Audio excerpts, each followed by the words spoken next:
Good morning from Najira. Najira aছো অগ্নিনা মন্দিৰৰ ওচৰত। ৰাতিপুৱাৰ আহাৰ গ্ৰহণ কৰি আছো, ভাত খাইছো আৰু মিক্স চব্জি এখন এনেকৈ ভাত খাই আমি গোটেইকেইটা ওলাই যাম। এইফালে টিনা আছে, এইফালে আসাম জেট লাবুদা আছে, এইফালে কেমেৰা ধৰি আছে প্ৰণৱ দাই। আমি এতিয়া কেমেৰাটো ঘূৰাই দিম। তো আজি আমাৰ ডে 2 ইয়াতে যোৱাকালি গোটেইখিনি আমাক ধুনীয়াকৈ ৰাতিপুৱাই ভাত বনাই দিছে দাদাই, সেইটো এটা ডাঙৰ কথা, একদম আমাৰ গাৰ্জেন। তেন্তে আজি আমি ক'ত ক'ত যাওঁ, কি কি কৰোঁ গোটেইখিনি দেখি থাকিব। এইফালে প্ৰণৱ দাক দেখুৱাই দিছোঁ মই। তো ব'লক আজিৰ ব্লগটো ষ্টাৰ্ট কৰোঁ। ওলালোঁ আমি, গা পা ধুই পূৰা ৰেডি। এতিয়া আমি গৈ আছোঁ কমল চাপৰি।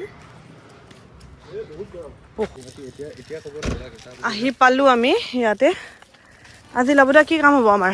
আজি আমাৰ বেৰ বান্ধিম তো, অলপ ডাইৰেকচন আছে অলপ। মানে গুনা চুনা লৈ লৈছে। মোক লাগিব। আৰু এয়া আমাৰ কাম কৰা খুৰা কেইজনৰ কাৰণে কল্ড ড্ৰিংক লৈছো। বহুত গৰম আজি, বহুত ৰ'দ। এইখন তৃতীয়টো ঘৰ। এইটো মানে পুৰা এফেক্টেড জেগা কমল চাপৰি। এইটো মানে এই মেইন দিশখনৰ লগতে জেগা, দিশৰ লগতে আছে। আৰু ইয়াত বহুত পানী হৈছিল, এই ইয়ালৈ পানী হৈছিল বোলে ইয়াতে। আৰু আমি আহি পালোঁ কমল চাপৰি, সেই ঘৰখন যিখন ঘৰ আমি বনাই আছোঁ। আৰু এই ঘৰখন এই মাইনাজনীৰ হয়নে? তোমালোকৰ ধুনীয়া ঘৰ হৈ যাব ন?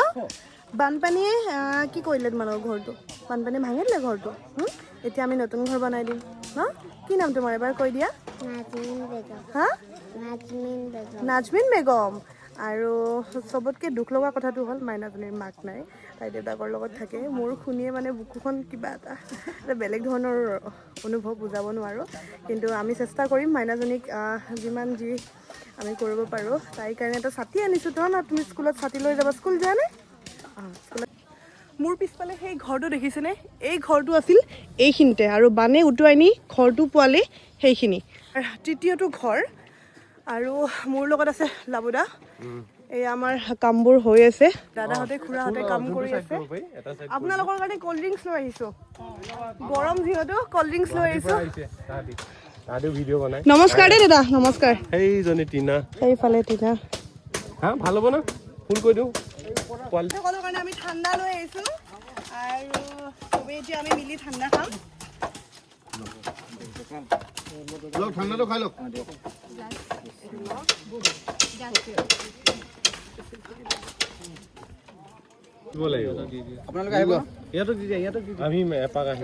আমি আহি যাম লেপিবলৈ, যোৱাকালিও আমি গৈছিলোঁ।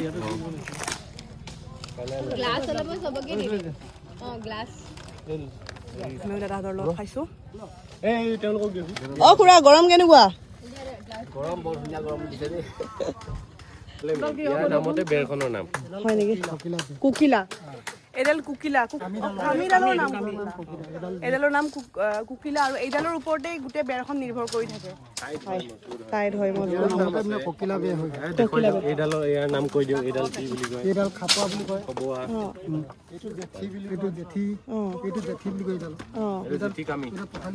জেঠি কামি। তাৰপিছত ইয়াৰ তোমাৰ এইটো হেৰি সূতা, ছটি সূতা। অসমীয়া মানে যিটো চহা, যিটো ঘৰ, চহা ঘৰৰ চহা শব্দবোৰ এইটো ঘৰত পায় মানে। তোমাৰ এইটোতো হেৰি মুধচ সূতা। কোনটো? এইটো মুধচ মানে মাটিৰ পৰা যোনটো মেইন সূতাটো থাকে, সেইটো মুধচ সূতা বুলি কোৱা হয়। আৰু ধৰি লোৱা তুমি এই দেখিছা সেইবোৰ তৰ্জা বেৰ, আমাৰ তৰ্জা বেৰ নহয়, এইবোৰ এনেকেই মানে এনে কি হয়, কিছুমানে ঘৰ বনোৱা দেখি আছো কিন্তু ৰেডিমেড বেৰ আনি লগাই দিছে। কিন্তু আমাৰ ঘৰকেইটা আপোনালোকে মন কৰিছেনে? খুব ধুনীয়া দেখিছে। মানে এই কালি কেইজন মানে কৈ আছে বেলেগৰ ঘৰ আৰু আপোনালোকৰ ঘৰৰ মাজত পাৰ্থক্য আছে। সেইটোৱে আমাৰ দাদাহঁতে খুব কষ্ট কৰি বনাইছে বস্তুকেইটা, খালি ৰেডিমেড বেৰ আমি লগোৱা নাই। আৰু গোটেইখিনি কৈয়ে দিলে কোনটো কি কয়। মোৰো অকণমান জ্ঞান হ'ল, লাবুদাইটো লাগি আছা, তোমাৰতো জ্ঞান বহুত বেছি হৈ গৈছে এইবোৰৰ ওপৰত। মানে একচুৱেলি আমাৰ ইফালে এনেকুৱা ঘৰ নবনায়। এইবাৰ মানে মই দেখি আমাৰ ঘৰৰ মানুহে ফোন কৰিছে যে এনেকুৱা লাগে, আৰু বহুত মজবুত, তুমি চাব পাৰা কি মজবুত হৈছে। এইটো আধাতে ইমান মজবুত। আমি যিটো ঘৰ বনোৱা ঠাইত আছো, সেই ঘৰটোৰ মালিক হ'ল এই দাদা। আৰু হেৰি ঘৰৰ মালিক দাদাক দেখাই দিছো, আখতাৰ হুছেইন। আৰু এইজনী হ'ল মাইনাজনী। ল'বানে? টিনা লৈ আহা তাইৰ কাৰণে মৰম লগা আমি ছাতি এটা আনিছো মেলি দিয়া কেঁচা খালে নেকি অলপ বেকা হৈছে নেকি অ' বেগ চেক কৰাৰ কাৰণে শুনাই দিওঁ নেকি এইটো ছাতি আহা তুমি লৈ থাকা ৰ'দ দিছে নহয় এইটো অলপ শুনাই দিওকচোন হ'ব পিছত মানে এইটো ক'বা কাৰ লগত থাকা এতিয়া কাৰ লগত থাকা পাপাৰ লগত থাকা এই কালিৰ পৰা তাৰ দাদীয়েকৰ লগত আছে আইতাকৰ লগত থাকে দাদা কেনেকে কি হ'ল মাকৰ মাকৰ মানে পেটটো ছোৱালীজনী হোৱাৰ এবছৰ পাছত পেটটো অলপ ফুল থাকিলে ফুলাৰ পাছত মানে বহুত দেখুৱালোঁ ডক্টৰী কৰি মামনি পাই তাৰপিছত আকৌ বেজক দেখুৱালোঁ চব ফালে বেজেও এটা কৰে মানে কোনো দৰৱ একো কামেই নকৰা হয় মোৰ ছোৱালীজনী আৰু মোৰ মা মানে এইবোৰ কথা শুনিলে বহুত বেছি হাৰ্ড হওঁ চাওকচোন কিনো কৰিছিল তাইৰনো কি দুখ আছিল ভগৱানে তাইৰ মাককে লৈ গ'ল বহুত বেয়া লাগে বস্তুবোৰ শুনিলে এতিয়া গাঁৱৰ যিমানখিনি মানুহ আছে সকলোৰে কাৰণে আমি মেগী বনাম 100 পেকেটৰো বেছি মেগী আছে আমি বনাম এতিয়া সকলোৱে আমি মেগী খাম আৰু চাওকচোন তেখেতসকলৰ আৰু এটা ঘৰ নতুন ফ্ৰক পিন্ধিছা এইজনী মাইনাজনী সিহঁতৰে ঘৰ বনাই আছো আৰু তাই পিন্ধিছে নতুন ফ্ৰকটো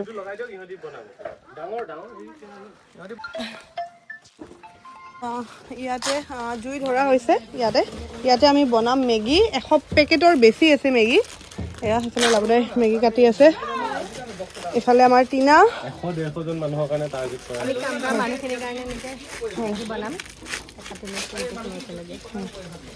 তাৰপিছত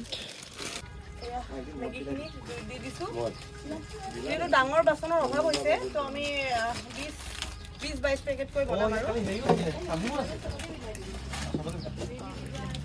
মানে ইয়াত যোনে যোনে আছে তেওঁলোকক খোৱা ব্যৱস্থা কৰা হৈছে মানে যোনে কাম কৰি আছে যোন ওচৰ পাজৰ মানে 100-150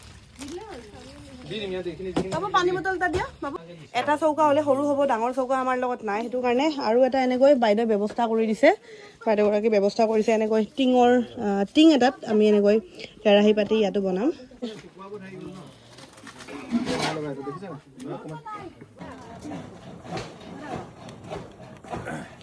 দাদা আহক মেগী আহক না হ'ব না হ'ব আহক এই গৈ কিমান টকা আহক বাইদেউ আহক আহক এইখিনি খালে না হয় নাই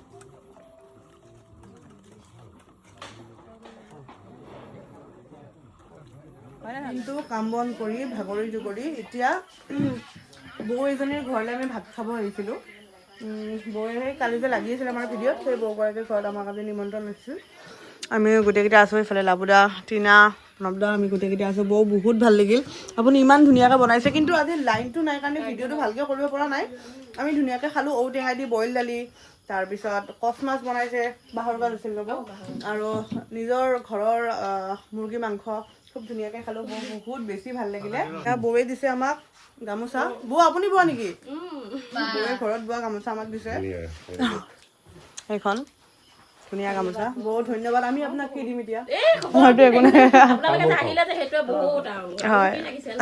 হয় হয় ঠিক আছে কালি আমি লগ পাম এতিয়া গৈ থাকোঁ কালি তাতে আহিম আমি ৰাতিপুৱা লগ পাম আৰু আকৌ লগ পাম ভাত বাঢ়িছোঁ দাদাই কি কৈছে ইমান কম ভাত দিছে ভিতৰত গৈ পিনি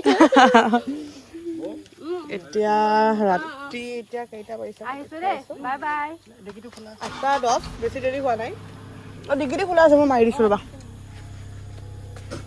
যাওঁগে ব'লা ঠিক আছে বাই বাই চবকে যাওঁ আমি এনেকৈ ওলাই দিওঁ এতিয়া এই নিভাজ মৰমবোৰ বহুত বেছি ভাল লাগে আহি পালোঁ গাইজ ৰুম আৰু আহি পাই শুব লৈছোঁ সেইফালে আমাৰ টিনা এইফালে মই এতিয়া শুই যাওঁ ৰাতিপুৱা আকৌ কাম আছে ৰাতিপুৱা ওলাই যাব লাগিব 7:30 মানতে তো গুড নাইট গাইজ বাই